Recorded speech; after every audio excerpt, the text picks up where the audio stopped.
ભરૂચ તાલુકાના હિંગલોડ ગામ ખાતે રહેતા સુહેલ મુનશી નામના અરજદારે ગામમાં થયેલા કામોમાં ભ્રષ્ટાચારના આક્ષેપ અંગે માહિતી અધિકાર હેઠળ કેટલીક માહિતી તાલુકા વિકાસ અધિકારી નરેશ લાડુમોર પાસે માંગી હતી। જો કે નરેશ લાડુમોર દ્વારા માહિતી આપવામાં ન આવતા આ અંગે માહિતી આયોગમાં ફરિયાદ કરવામાં આવી હતી।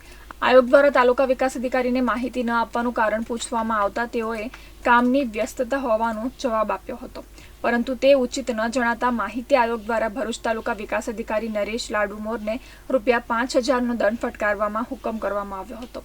અત્રે ઉલ્લેખનીય છે કે નરેશ લાડુમોર અગાઉ આમોદ તાલુકા વિકાસ અધિકારી તરીકે ફરજ બજાવતા હતા।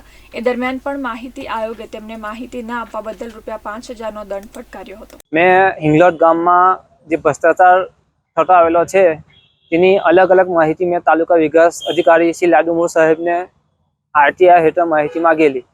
28/8/2024ના રોજ તે તાલુકા વિકાસ અધિકારી સાહેબે મને આરટીઆઈનો કોઈ જવાબ આપેલ નહીં, તો મેં જિલ્લા વિકાસ અધિકારી સાહેબને તારીખ 13/11/2024ના રોજ પ્રથમ અપીલ દાખલ કરેલી।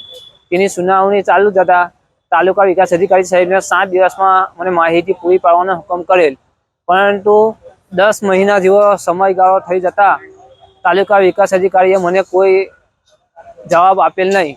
ત્યારબાદ મેં ગાંધીનગર ખાતે આયોગમાં અપીલ દાખલ કરેલી।